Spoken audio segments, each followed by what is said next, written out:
কিছুদিন আসছে ছাদে সকালে। ছাদের কি অবস্থা দেখছে?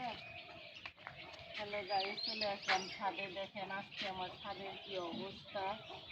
দেখেন এই কামরাঙা গাছটা মানা করছিলাম যে লাগাইন না, তারপরে কামরাঙা গাছটা লাগাই ছাদের অবস্থাগুলো দেখেন। পাতা পুড়ে একদমই নষ্ট হয়ে গেছে ছাদগুলা।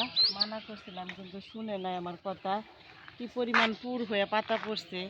এখন এগুলো আমি ঝাঁট দিব, পরিষ্কার করব, কারণ ছাদটা খুবই নোংরা হয়ে আছে।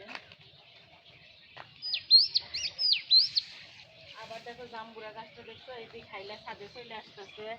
জাম্বুরা গাছের পাতা পড়লেও তো ছাদটা নষ্ট হয়ে যাবে। এগুলো যদি তুমি না খেয়াল করো, সবই যদি আমার খেয়াল করা লাগে।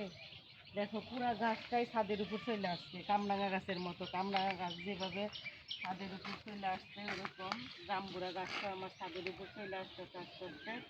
ওই দেখো বিশাল বড় জাম্বুরা গাছ, পুরা গাছটাই মাথা খাইলে গেছে, দেখছো? মাছ দিয়ে ঠেলা দিয়ে হ্যাঁ, ঠেলা দিয়ে ওইভাবে রাখতে হবে, না হলে ওই ছাদ নষ্ট করে দিবে। সবই পারো, ওটা পারো না, মাছ দিয়ে ঠেলা দিয়ে দিবে। কি পরিমাণ নোংরা ছাদে দেখেন, খালি মাটি। এগুলো আমার ঝাড় দিতে হবে।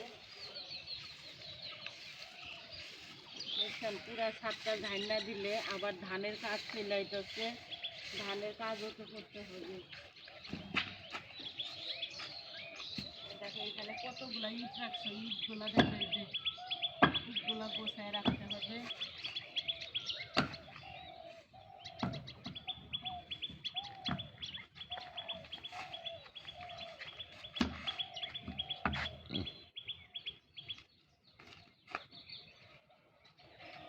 মরিচের গাছ হয়েছে তোমার? ওই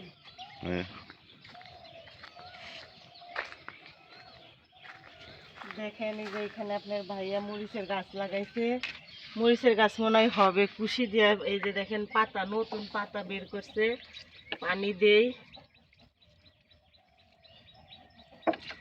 অনেক গাছ লাগাইছে আপনার ভাইয়া ছাদে, খালি মরিচের গাছ করবে, কিন্তু আমার পছন্দ না, কারণ হয় না সব সময়। খালি আবার দেখেন লাগাইছে নিয়ে এসে এখানে নোংরা কি অবস্থা করে রাখছো।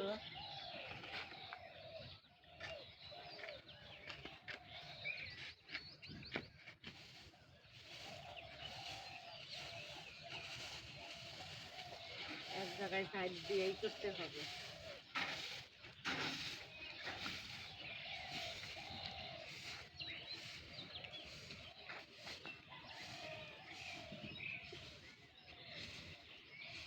একটা কি পরিমাণ ময়লা।